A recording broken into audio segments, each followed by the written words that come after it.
ओम नमः शिवाय। श्री शिवाय नमस्तुभ्यम। आप सभी लोगों को हरतालिका तीज की बहुत बहुत बधाई। हरतालिका तीज व्रत भाद्रपद शुक्ल पक्ष तृतीया तिथि को किया जाता है। यह व्रत सुहाग चाहने वाली स्त्रियां करती हैं। कुंवारी लड़कियां इस व्रत को धारण करती हैं। सुहागिन स्त्रियां अखंड सौभाग्य के लिए इस व्रत को धारण करती हैं और जो लड़कियां होती हैं, कुंवारी लड़कियां होती हैं, वह मन चाहे पति को पाने के लिए इस व्रत को रखती हैं।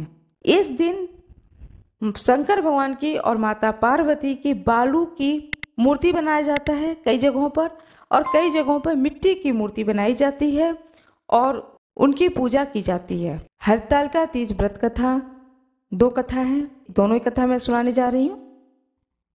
अपने हाथ में पुष्प ले लें, चावल ले लें और इस कथा को श्रवण करें। नारद जी ने एक बार भोलेनाथ की स्तुति कर पूछा, हे प्रभु, आपको प्रसन्न करने के लिए सबसे उत्तम और सुलभ साधन क्या है?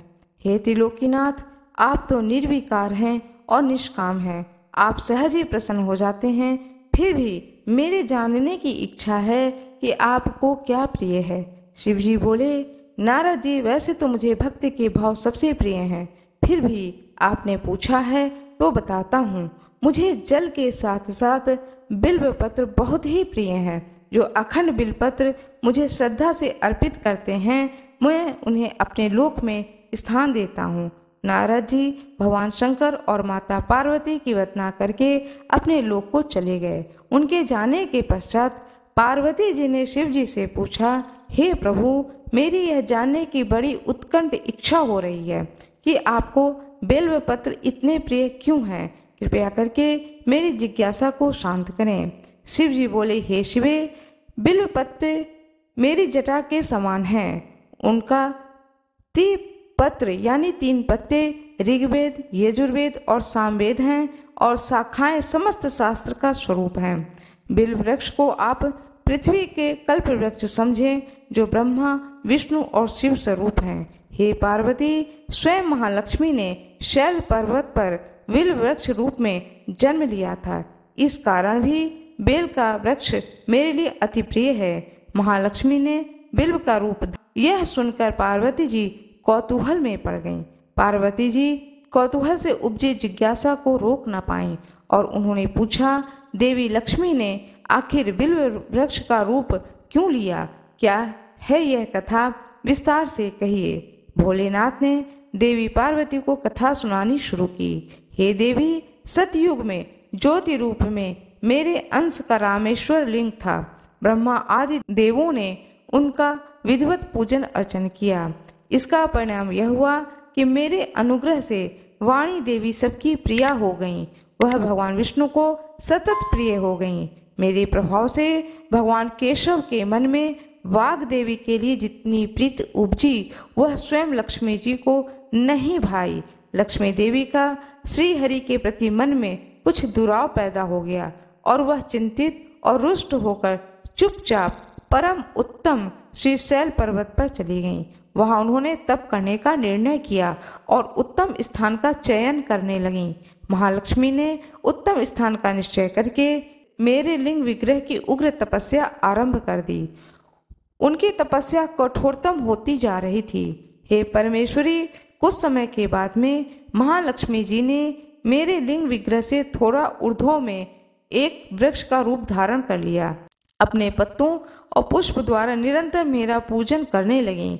इस तरह महालक्ष्मी ने कोटि वर्ष, 1 करोड़ वर्ष तक घोर आराधना की। अंततः उन्हें मेरे अनुग्रह प्राप्त हुआ। मैं वहां प्रकट हुआ और देवी के इस घोर तप की आकांक्षा पूछकर वरदान देने को तैयार हो गया। महालक्ष्मी जी ने कहा कि श्री हरि के हृदय में मेरे प्रभाव से वाग देवी के लिए जो स्नेह हुआ है वह समाप्त हो जाए। शिव जी बोले, मैंने महालक्ष्मी जी को समझाया कि श्री हरि के हृदय में आपके अतिरिक्त किसी और के लिए कोई प्रेम नहीं है। वाग देवी के प्रति उनका प्रेम नहीं है, अपितु श्रद्धा है। यह सुनकर लक्ष्मी जी प्रसन्न हो गईं और पुनः श्री विष्णु के हृदय में स्थित होकर निरंतर उनके साथ विहार करने लगीं। हे पार्वती, महालक्ष्मी जी के हृदय का एक बड़ा विकार इस प्रकार दूर हुआ।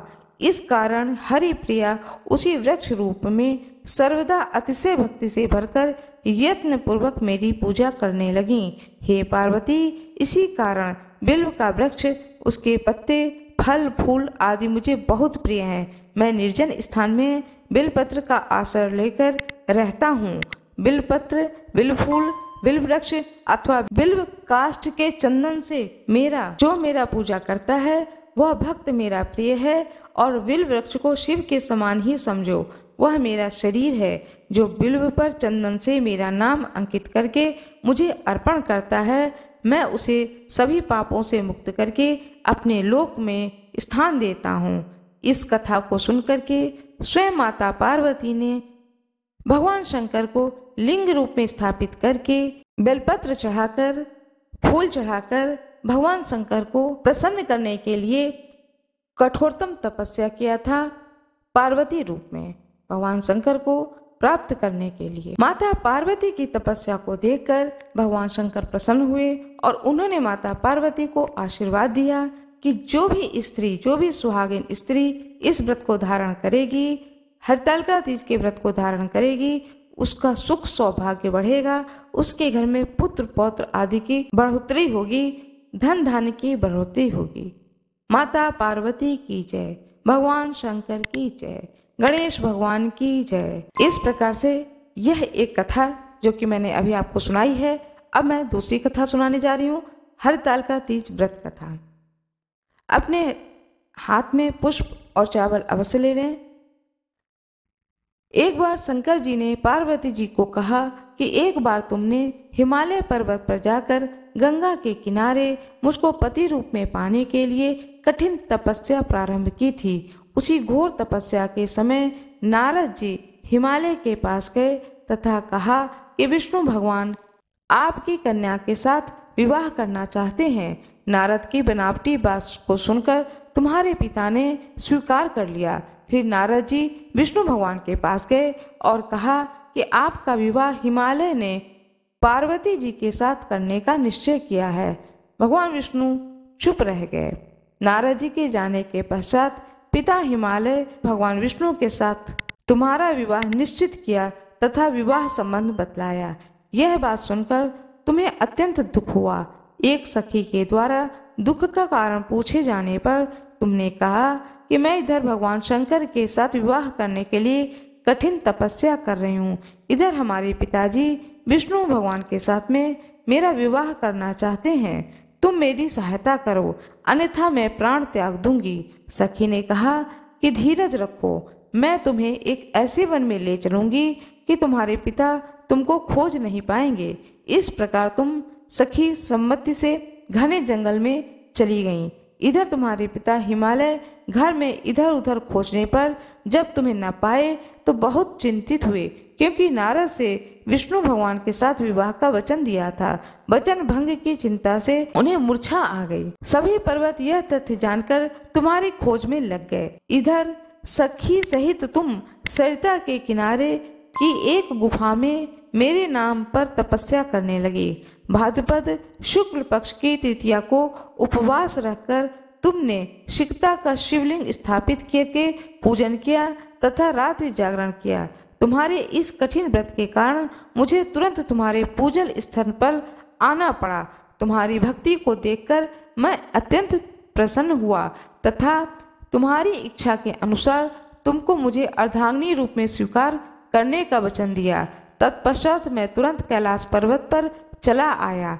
प्रातः वेला में जब तुम पूजन सामग्री नदी में छोड़ रही थी, उसी समय तुम्हारे पिता हिमालय राज उस स्थान पर आ पहुँचे। वे तुम दोनों को देखकर पूछने लगे, बेटी तुम यहाँ कैसे आ गई? तब तुमने विवाह वाली बात सुना दी। वे तुम्हें घर ले आए। तब शास्त्र विधि से तुम्हारा और मेरे साथ विवाह हुआ। हरतालिका तीज व्रत का नामकरण सखी द्वारा हरि जाने पर इसका हरत आलिका पड़ा। शंकर जी ने पार्वती जी से यह बताया कि जो स्त्री इस व्रत को परम श्रद्धा से करेगी उसे तुम्हारे समान ही अचल सुहाग मिलेगा। भगवान शंकर की जय हो, माता पार्वती की जय हो। हरतालिका तीज व्रत भाद्रपद शुक्ल पक्ष तृतीया तिथि को किया जाता है। यह व्रत सुहाग चाहने वाली स्त्रियां करती हैं। कुंवारी लड़कियां इस व्रत को धारण करती हैं। सुहागिन स्त्रियां अखंड सौभाग्य के लिए इस व्रत को धारण करती हैं और जो लड़कियां आती हैं, कुंवारी लड़कियां होती हैं, वह मन चाहे पति को पाने के लिए इस व्रत को रखती हैं। इस दिन शंकर भगवान की और माता पार्वती की बालू की मूर्ति बनाया जाता है कई जगहों पर, और कई जगहों पर मिट्टी की मूर्ति बनाई जाती है और उनकी पूजा की जाती है तथा सुंदर वस्त्र कदली स्तंभों से घर को सजाकर नाना प्रकार के मंगल गीतों से रात्रि जागरण किया जाता है। समस्त सुहाग सामग्री पार्वती जी को तथा धोती अंगोछा शिव जी को चढ़ाया जाता है। फिर 13 प्रकार के मीठे व्यंजन बनाकर उस पर रुपए रखकर बायना निकालकर सासू जी के पैर छूकर दिया जाता है। पूजन के बाद कथा सुने। इस व्रत को करने वाली स्त्रियां पार्वती जी के समान सुखपूर्वक पति रमण करके शिवलोक को जाती हैं। मेरा यह वीडियो कैसा लगा कृपया कमेंट बॉक्स में जरूर बताएं।